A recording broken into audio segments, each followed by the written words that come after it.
Hi, good evening. Welcome to another workshop for AsteyaSoul. I hope you're all super well. I've had a lot of fun really getting deep on how this program is going to move forward. And it has been full of resistance, funny enough. And because of that, I just felt that it was really um, relevant to look at more of this topic and why it's come up. So just to give you an overview, as I always do, the AsteyaSoul is an evolution of yoga practice I've had in excess of 20 years.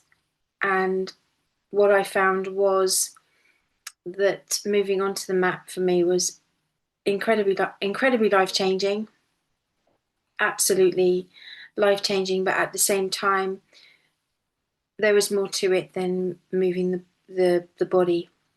And that's when things really started to kick in for me. And I'm so grateful to my teacher and to his community, because if I hadn't been in that environment, then things would have looked very different. And I know that there's a journey for everybody, and where you're at is absolutely perfect. So resistance is uncomfortable pretty much. And I do talk about discomfort quite a lot, but at the same time, I think it's where we grow.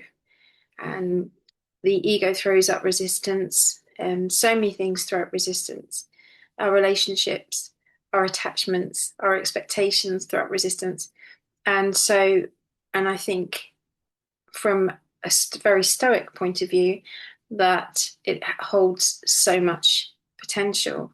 But when you're in it, when it's you that's in it, it can feel like there's no end in sight and that you just keep going round. Or like, when you were a kid and you used to stand on your grandparents' gate, you just fly back and fly back and forward, fly back and forward, fly back and forward, clicking in, clicking off, clicking in, clicking off. And that is just down to understanding. AsteyaSoul essentially is built for mission-led women who are business founders, or a founder of an organization, or are taking on more than just making money, that are looking to make massive changes in the world. And I think because we are offered so many different institutional ideals on what we should be doing in our lives, that it's very unlikely that we go straight into being our most genuine, most real core self, and leading from that point. So personally, for me, when I realised um, on the mat that there was more to it, it was a system of sutras um, that evolved from, I mean, the physical practice of yoga is actually more recent than we realize.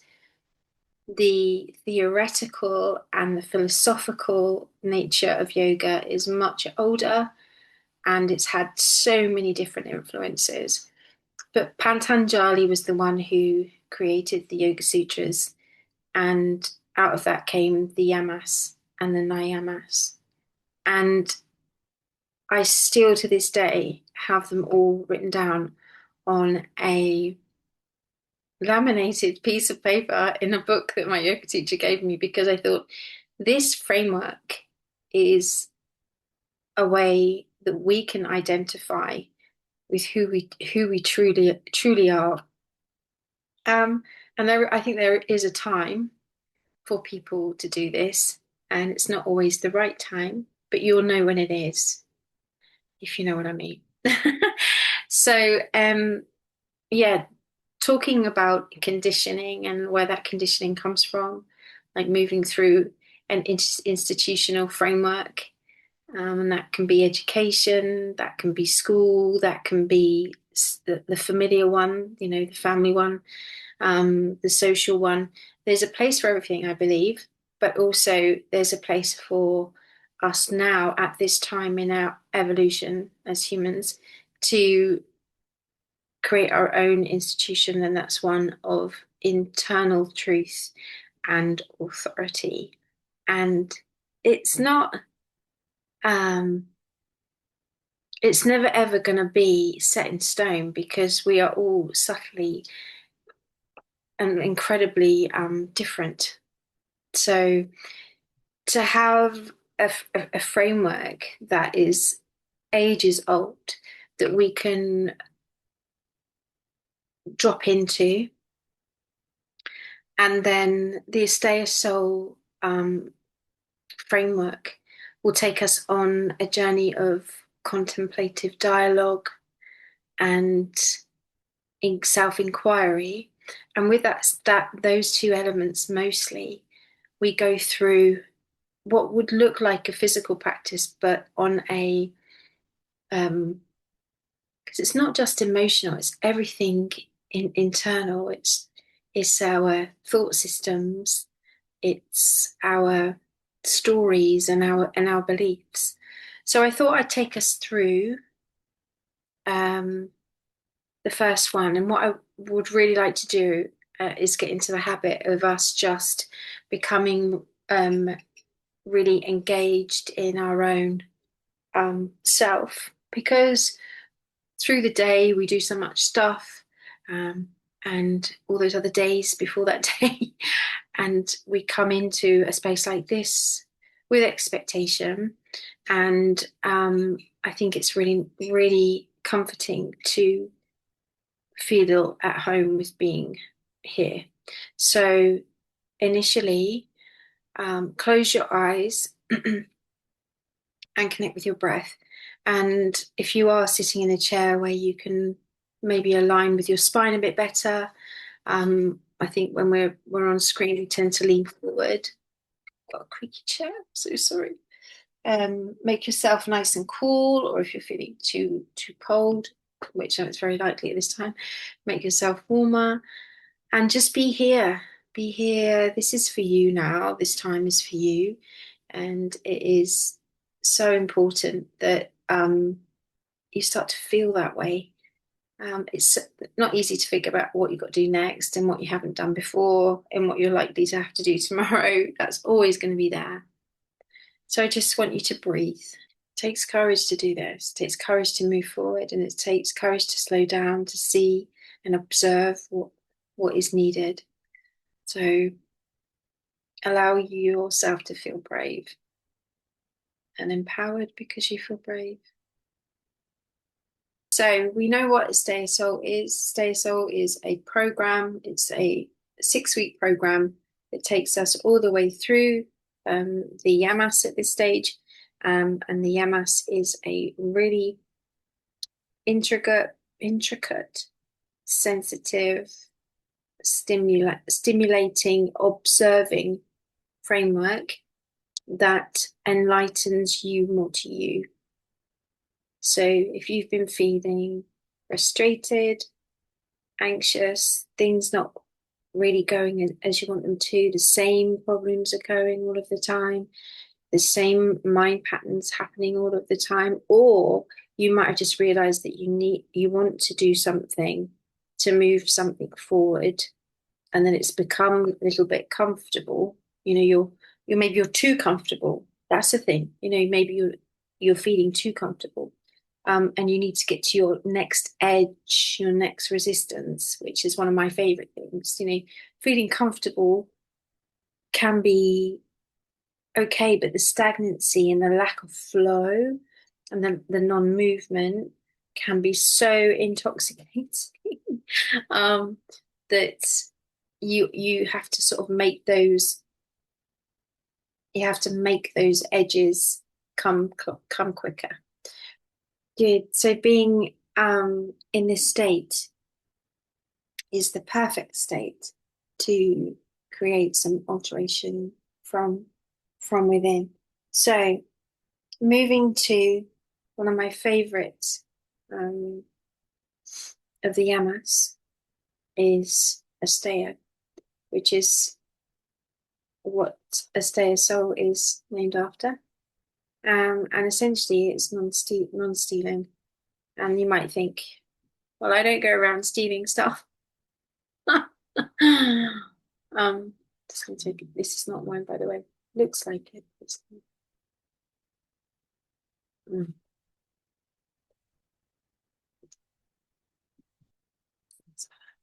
Um,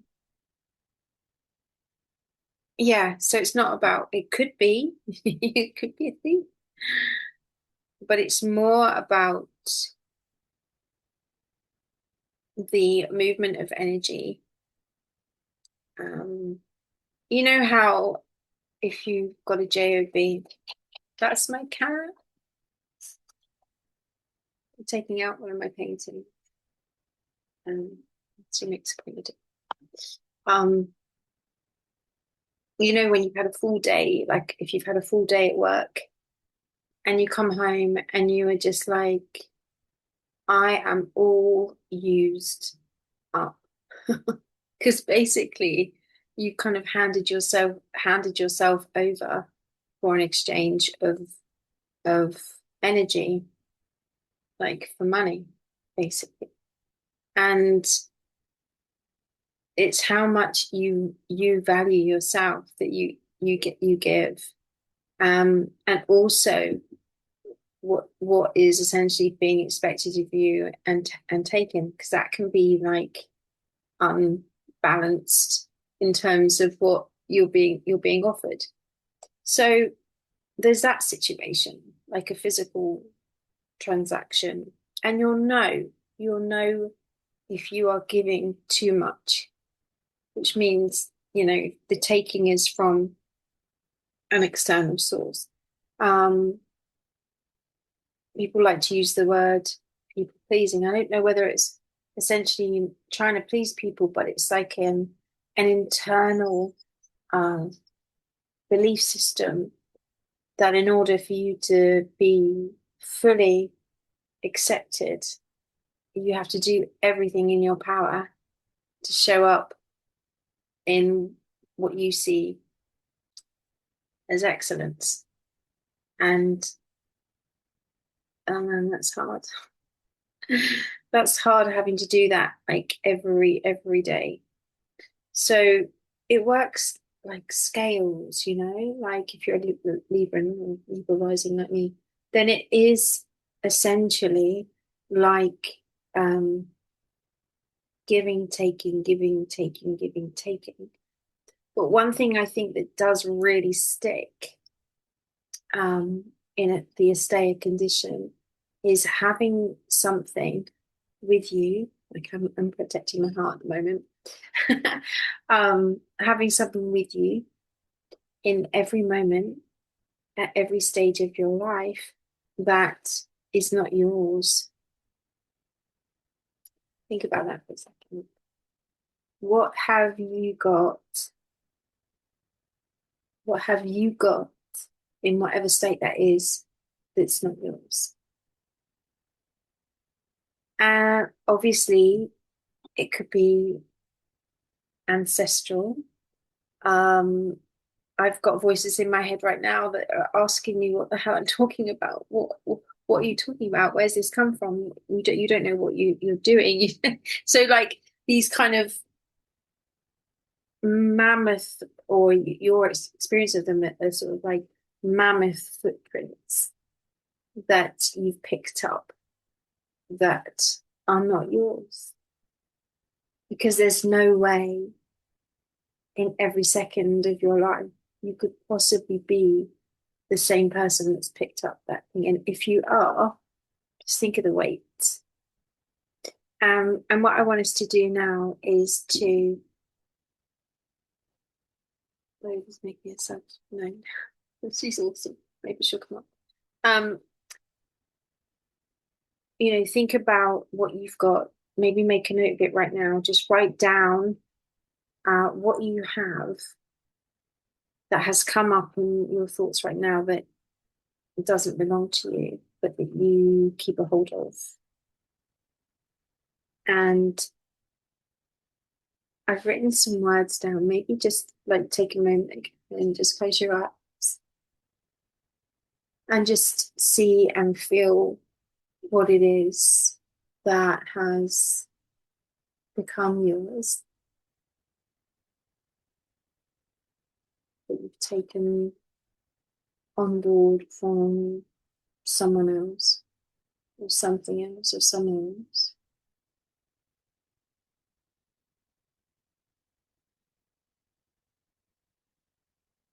You know, what does it really feel like?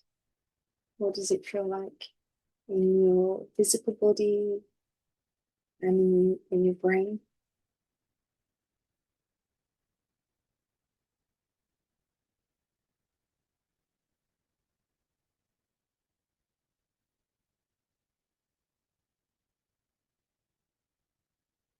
But yeah, it feels quite icky. My head was turning back then. I was looking for inner inspiration. It does feel quite thick. Um, and that's okay. That's okay.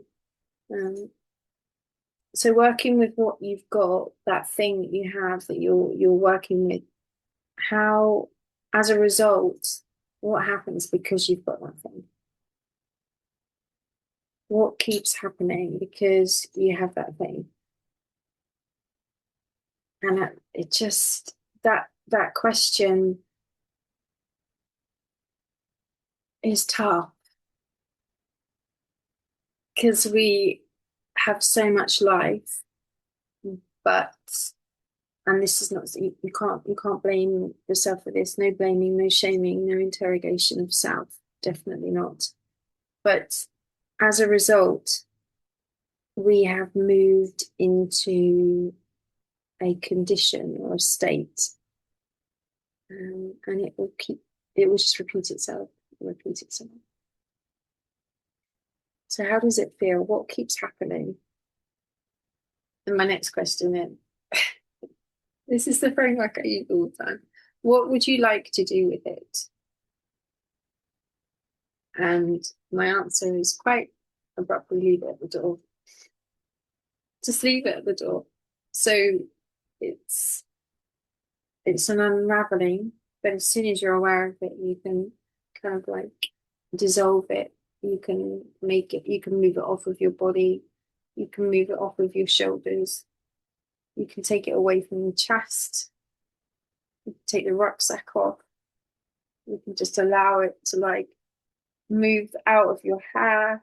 You can allow it just like you can take a shower and just wash it off. Because as soon as you know what it is and what it feels like, you can just gently disperse it out. Um, and obviously, as that disperses, and you've got that feeling of movement and flow. So we talk about flow a lot in yoga, but this is like an awareness of flow rather than the human body in flow. And resistance, like if you think, for example, I love to use electricity as an example. It has a current, but when you place resistance on it, it changes direction. There's less of it coming in. It's moving in like different places. So this is what you're about. You know, your energy is going to be moving depending on your resistance, moving in different places. So how do you see it coming back to you? Once you've kind of got that awareness, maybe you've changed an amp or you've let go of the resistance on one circuit, and you think like this is flowing again, I can feel it, I can feel it. What are you bringing back in? What are you replacing that feeling with? And this is really powerful. I'd just like you to go into closed eyes again, and think about where you're at with this now, this practice now, this framework now, and write down, well, not while your eyes are closed, sorry, just make a decision about where you're at the moment and what you're bringing in now.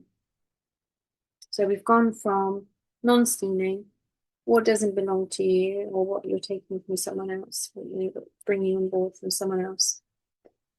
How does that feel? What would you like to do with it? And what are you going to replace it with? And decide what that is and just sit with it for a moment. Okay, going back into your base. For a few seconds, we'll sit.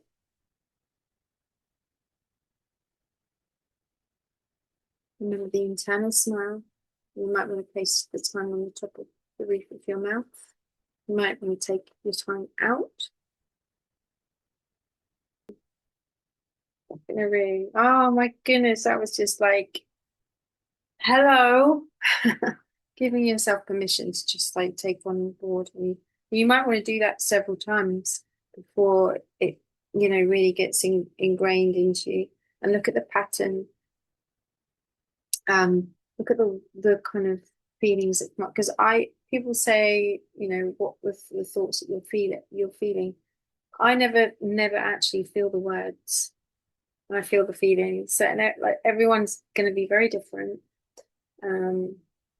And like I said, this is a practice that you kind of would need to do at least once a day to feel the results coming through. And this is about transformation. It's not just information. There's enough information out there to keep us going for the rest of our days. But this is transformation. It's your internal mission to self so that you can align with your core values and whatever's happening in your organization, in your business, in your creativity, you can do it as close to you don't need another course. You don't need another product unless you're making it yourself. This is about your inner, it's the architecture of your inner authority. Okay, and I'm gonna close now. Thank you so much for coming in and just trying this out. I hope that you've enjoyed it and that you'll repeat it. I'd love to know how you get on. And so AsteyaSoul is on school, and the community is it's a small community. And it is based, I'll say that again, it's based on interview access. So I would speak to you about what you're doing, and so that the people that come in are really connected to the practice, and so energetically within it really is a safe space for us. And referring someone to me, brilliant. This is how I want it to work. So word of mouth. And I think over the next, I was planning for the launch of the first AsteyaSoul for the end of August. So if you think this is something that's going to work for you, then do let me know. And yeah, work on your contemplative dialogue with Asteya, with non-stealing. And on the next one, I'll introduce you to, it could be Satya, which is truth. There could be Ahimsa, which is non-violence, Brahmacharya, and Aparigraha, which are the long ones. It took me a long time to remember how to say those. But they're different observances of possessiveness and of consumption and greed and things. So yeah, there's just endless, and there's more techniques as well that we can use as we go along. I'd be very interested to know if you are practicing yoga of any kind, because or have a somatic. I would really highly recommend having a somatic practice. and while you're doing it, engaging in these processes. So, from my heart to your heart, thank you for being here, and I'd love to see you on in our community going forward and doing. There's going to be so many extraordinary testimonials coming through from this evolutionary practice. Namaste, everyone.